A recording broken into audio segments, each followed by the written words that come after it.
Taigi, pirma dalis – biomechanika. Kaip mes judame. Kaip dirba mano raumenys. Šitą atliekame mes su judesio analizės laboratorija. Kompiuterinis vaizdas, tikslus taškai, kampai, viską mums duoda įvertinimą, kokioj būsenoje aš esu. Kaip mano raumenys dirba į vieną arba kitą pusę, kas laiko, kas nelaiko.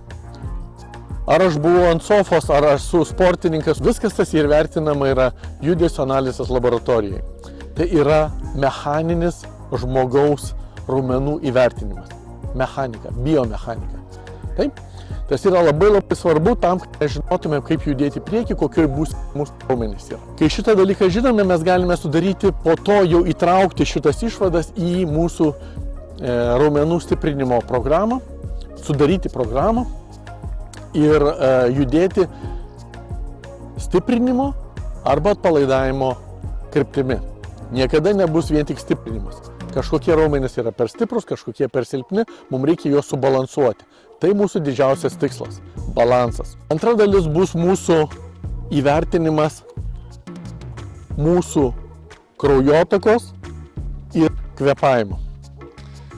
Kraujotaka ir kvėpavimas yra mūsų vidiniai varikliai. Ne mechanika, o jau vidinis varikliukas.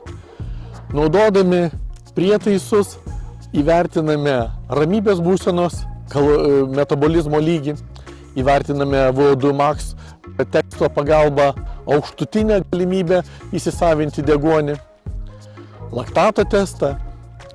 Tai viską tą dalyką darydami mes vertiname vidinę dalį. Kvėpavimas, deguonės įsisavinimas, kad būtų aišku, kokioj situacijoje mes esame.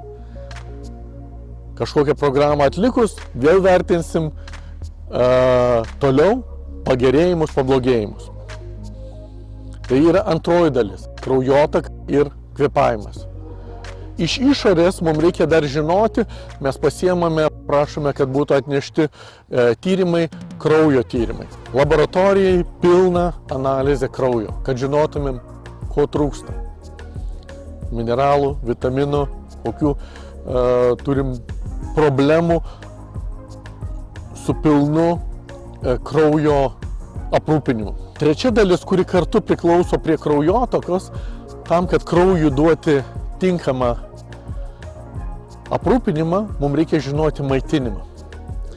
Maitinimo kai kurias išvadas mes gausime jau iš metabolizmo testo, kai kurios išvadas gausime iš kraujo testo, bet dar didesnį išvadą mes turėsime daryti kartu, sudarydami jūsų maitinimo analizę. Tai yra išanalizuodami ir sudarydami maitinimo planą.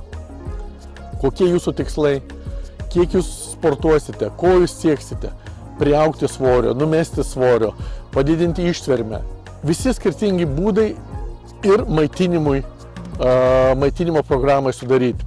Ketvirta dalis, labai svarbi, o galbūt ir svarbiausia, yra visa mūsų nervų sistemos apibūdinimas ir ištyrimas.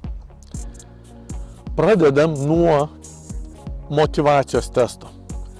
Motyvacijos testas mums pasako, ar jūs norite, ar jūs pasiryžę kažką tai įveikti, ar jūs norite daug treniruotis, kiek jūs laiko tam skirsit, kaip užsispyrusi tą dalyką darysit. Nes jeigu nebūsit užsispyrę, nenorėsit daryti, iš karto blokuosite visus signalų perdavimus.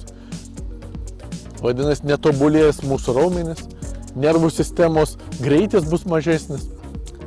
Tam reikia žinoti jūsų motyvaciją.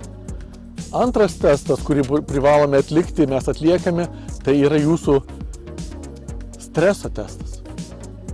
Tai yra kartu susiję, viskas kartu susiję. Stresas, jeigu jūs esate visiškai stresuoti, pergyvenate dėl kažko, tai mums daugiau reikės orientuotis pradžioj jūs nuraminti ir per kvėpavimą, per streso valdymą pasiekti tam, kad galėtumėm raumenim perduoti signalus.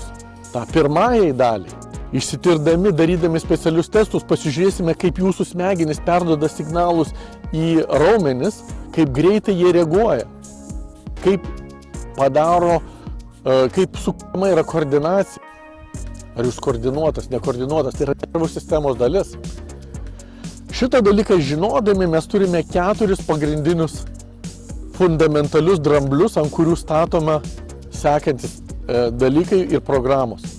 Tai dar kartą priminsiu. Raumenis, raumenų biomechanika, kraujotaka ir kvėpavimas, vidinis mūsų varikliukas, mūsų pagrindinis variklis protas, nervų sistema, kaip jie viską sujungia.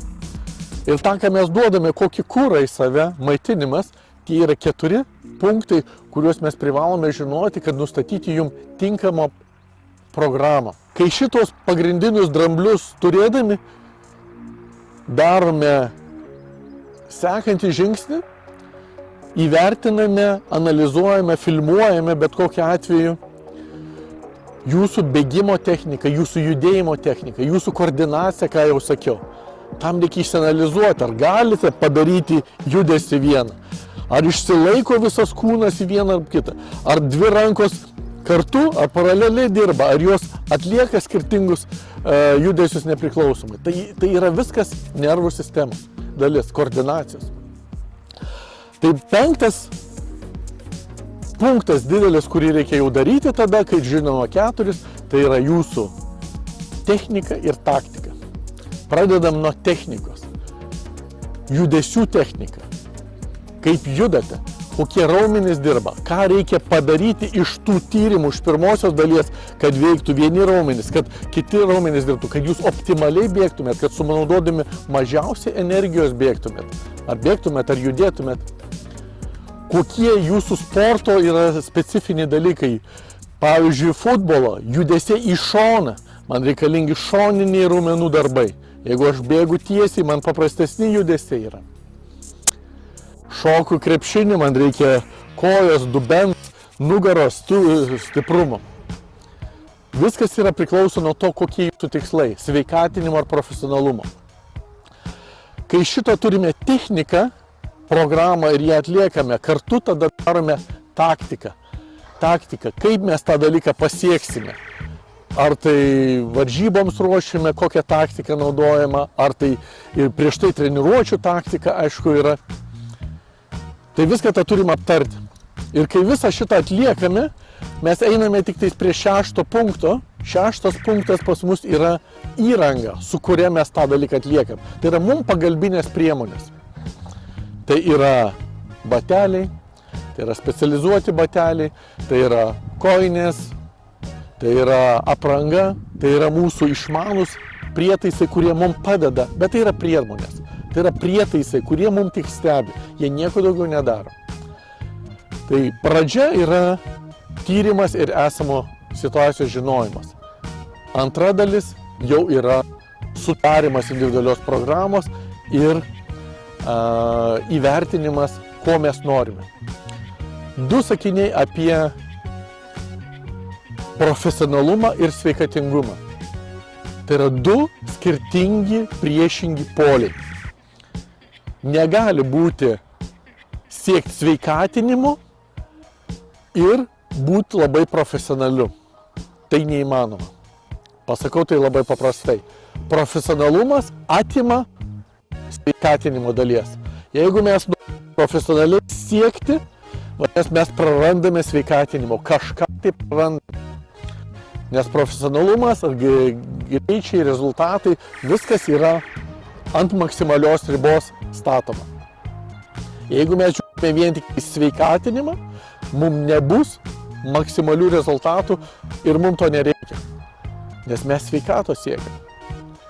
Tai va, tai atskirkim šitą dalyką, kiekvienam profesionalumui ir sveikatinimui yra skirtingos priemonės.